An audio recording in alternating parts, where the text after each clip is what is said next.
आए और हम सबके समक्ष यहाँ पे अपना जोरदार उसी उद्बोधन से हम सभी को यहाँ पर डुबो दें। आ गए हमारे अतिथि, यहाँ हम सब इनका स्वागत करते हैं और कृतज्ञ उपमन के भाव सुमन हम राहुल जी के चरणों में समर्पित करते हैं। बोलिए भारत माता की। मैं बोलूंगा वीरांगना रानी अवंतीबाई, आप लोग बोलेंगे अमर रहे। वीरांगना रानी अवंतीबाई अमर रहे, अमर रहे। देखो ये आवाज तो केवल ऐसा लग रहा है कि पन्ना शहर की है और सोशल मीडिया के माध्यम से दमोह में मुझे लोग देख रहे होंगे और सुन रहे होंगे, तो कम से कम इतनी जोर से नारा लगाओ कि दमोह में भी खबर पहुंच जाए कि दमोह का सांसद पन्ना में सुजातीय बंधुओं के साथ बैठकर समाज की बातें कर रहा है। तो लगाएंगे जोर से नारा कि नहीं लगाएंगे?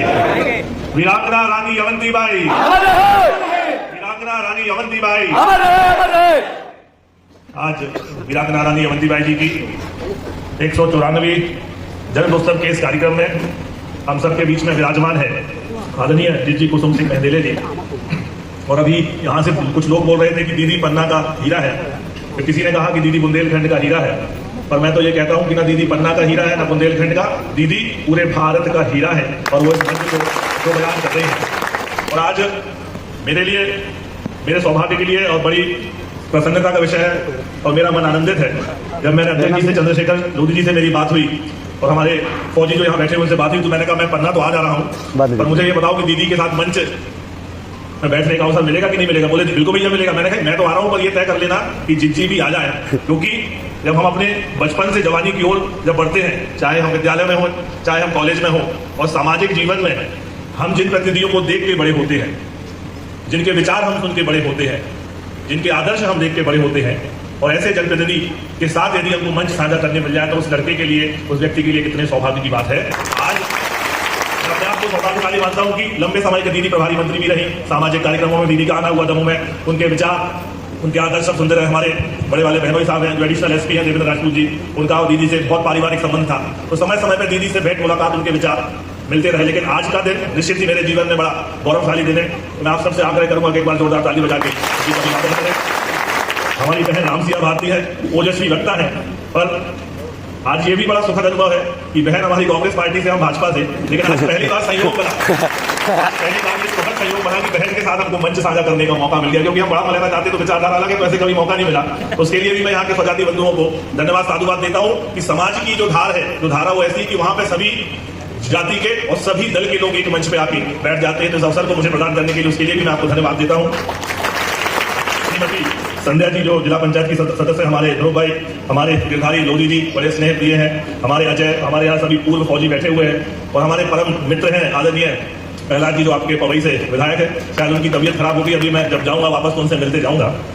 और जब मैं यहाँ आने के लिए, जब मैंने निकला वहां से, तो मैंने जिज्जी को फोन किया और जिज्जी से मैंने बोला कि घर आना है मुझे, तो कार्यक्रम के मैं पहले आ जाऊँ कि कार्यक्रम के बाद में आ जाऊँ? तो जिज्जी ने बोला तुम्हारा घर है राहुल, पहले आना तो पहले आ जाओ और बाद में आना तो बाद में आ जाओ। इतनी सहजता और सरलता जिज्जी के भीतर है कि लंबे समय तक आप सरकार में मंत्री रही, लंबे समय तक आप विधायक रही, पर वही भाव, वही सहज सरलता आपके जीवन में है। तो ये सब चीजें हमें सीखना पड़ेगी कि कल को हम जब सरपंच बन जाते हैं, जनपद सदस्य बन जाते हैं, जिला सदस्य बन जाते हैं, विधायक बन जाते हैं या सांसद बन जाते हैं, तो अहंकार हमारे सिर पे चढ़ जाता है और तत्काल हम गलत दिशाओं में जाने लगते हैं। तो हमको ये तय करना पड़ेगा कि जब भी हमारे पास किसी भी प्रकार का पद आए, तो इस बात का हम ध्यान रखें कि ये अहंकार करने के लिए पद नहीं है, ये समाज सेवा के लिए पद दिया है और समाज को सही दिशा ले जाने के लिए पद दिया गया है। अभी मैं गिरधारी लोधी जी से पूछ रहा था कि पन्ना में कितनी संख्या है, तो उन्होंने बताया कि पवई में तकरीबन 55,000 है, स्वजाति बंधु 25,000 गुनौर में है, 1.25 लाख लोग, 1.25 लाख के आसपास यहाँ पे हमारी संख्या है। तो मैंने बोला जब 1.25 लाख की संख्या है तो इतनी कम संख्या में हम लोग क्यों एकत्रित हुए? या तो आप लोग जागरूकता से काम नहीं करते या सही समय पे खबर नहीं पहुंचती।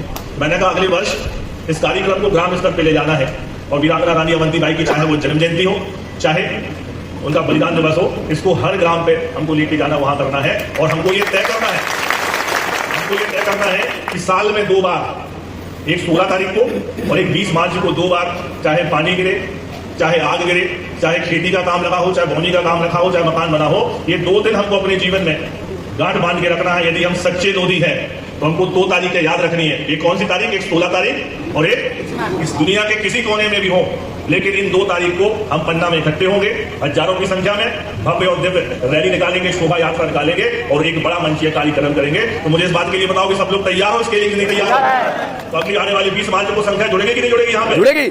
यहाँ बहुत से हमारे साथी जो सोशल मीडिया चलाते होंगे और दिव्य रैली निकालेंगे, शोभा यात्रा निकालेंगे और एक बड़ा मंचीय कार्यक्रम करेंगे, तो मुझे इस बात के लिए बताओ कि सब लोग तैयार हो इसके लिए कि नहीं तैयार? तो अगली आने वाली 20 मार्च को संख्या जुड़ेगी कि नहीं जुड़ेगी? यहाँ पे जुड़ेगी।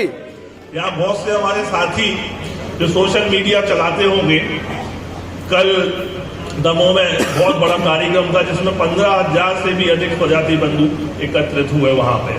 इसके पूर्व में भी पिछले वर्ष 16 तारीख को कार्यक्रम हुआ था, उसमें भी इतनी संख्या था। हर वर्ष हम लोग कार्यक्रम बड़ी भव्यता और दिव्यता से मनाते हैं और ये कार्यक्रम निरंतर बनाते रहना है, क्योंकि आपको बताता है कि हमारे वंशज कौन थे। ये हम राजा किशोर सिंह जी के वंशज थे, राजा हृदय शाह जी के वंशज हमारे थे, वीरांगना रानी मोहंती बाई हमारी वंशज थी। इन्हीं के धीरे धीरे इन्हीं के जो इनके बताए जो रास्तों पे हमें चलना है।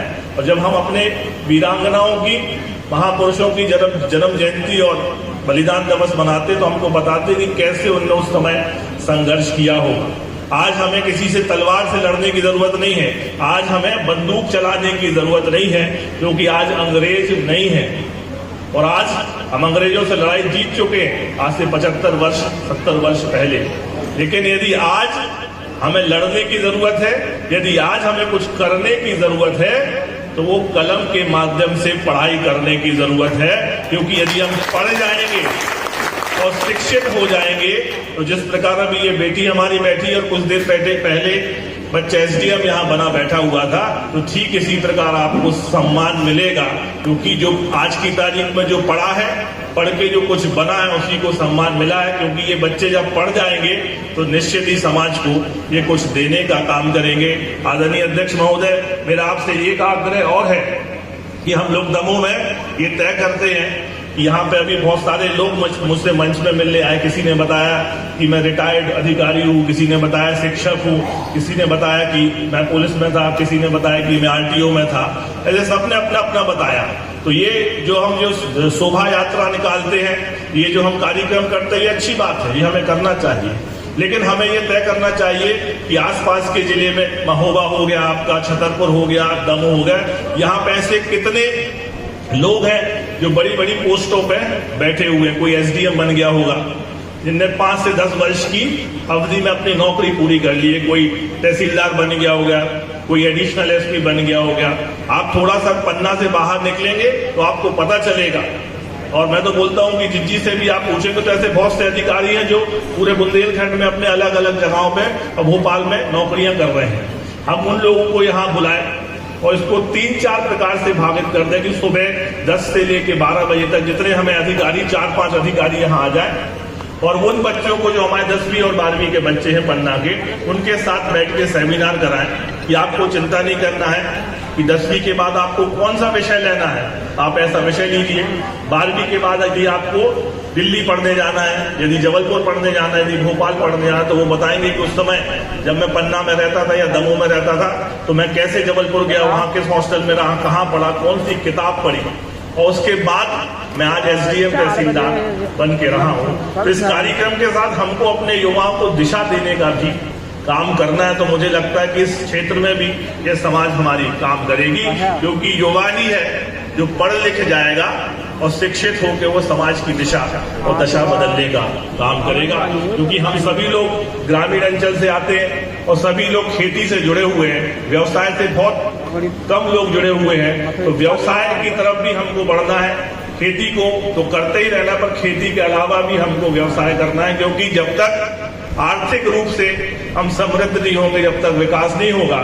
क्योंकि अगर यदि हमारे पास 100 एकड़ जमीन है और यदि हम 2 भाई हैं तो 50-50 एकड़ हो जाती है, और यदि उनके 2-2 बच्चे हो गए तो 25-25 एकड़ हो जाती है। और चौथी और तीसरी और चौथी पीढ़ी में हम एक सामान्य किसान बन के रह जाते हैं, क्योंकि हमारी वो 100 एकड़ जमीन विभाजित होते होते आखिरी में 10-10 एकड़ बची हुई है।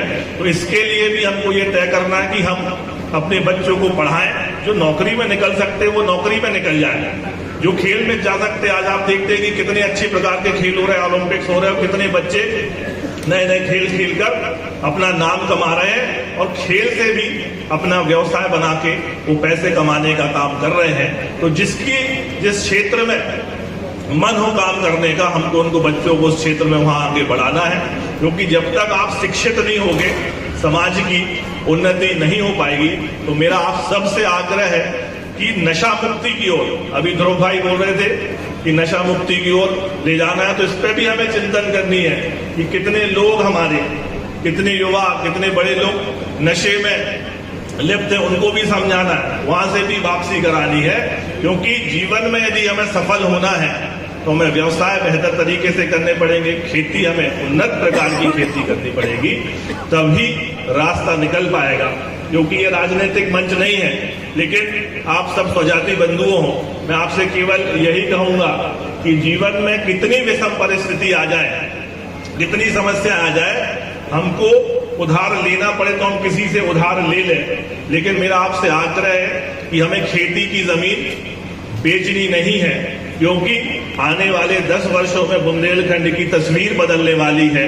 केन बेतवा लिंक परियोजना का भी माननीय मोदी जी ने भूमि पूजन किया था, और आने वाले 10 वर्षों में बुंदेलखंड की, जब मैं बुंदेलखंड बोलता हूं तो वो बुंदेलखंड उत्तर प्रदेश का भी आता है और मध्य प्रदेश का भी आता है। हम एक एक घर में पीने का पानी और खेती के पानी को पहुंचाने का काम करेंगे। तो मेरा आपसे आग्रह है कि जमीन हमें बचा के रखनी है, क्योंकि जब हम जमीन बचाएंगे और जब पानी हमारे पास पहुंच जाएगा तो सबसे पहला काम हम करेंगे, और वो हम करेंगे उन्नत खेती का।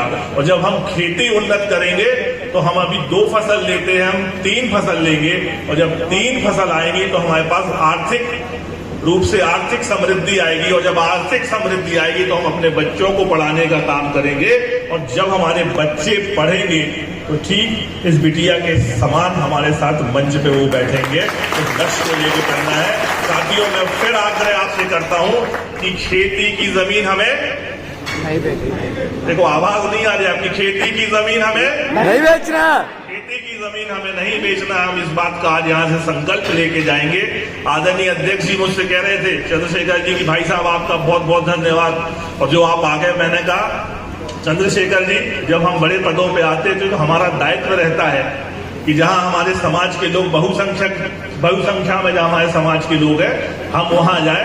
ये मेरा सौभाग्य है और मैं अपने आप को सौभाग्यशाली मानता हूं कि पन्ना जिले में लोधी समाज ने मुझे बुलाया और यहां बुलाकर मुझे सम्मान दिया। आप अगले वर्ष बुलाओ तो मैं अगले वर्ष भी आऊंगा, और जितने समय आप लोग मुझे बुलाओ तो मैं हर वर्ष आऊंगा, क्योंकि मेरा तो काम ही है।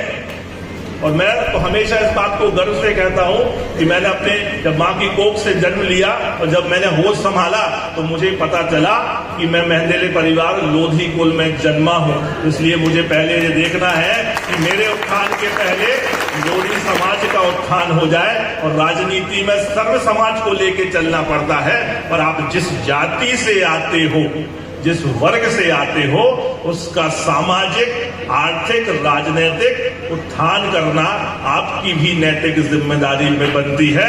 तो साल में 2 दिन के समय के लिए मैंने आग्रह किया है आदरणीय अध्यक्ष जी के, 16 तारीख को और 20 तारीख को मैं दमोह में ही रहता हूं, तो यदि हम 17 को कर सके तो मैं 17 को उपलब्ध हो जाऊंगा। मैयर से भी मेरे पास फोन आया था, तो उनसे भी मैंने यही आग्रह किया कि 16 को दमोह में, 17 को पन्ना को, यदि आप 18 को कहोगे तो मैं 18 को आ जाऊंगा।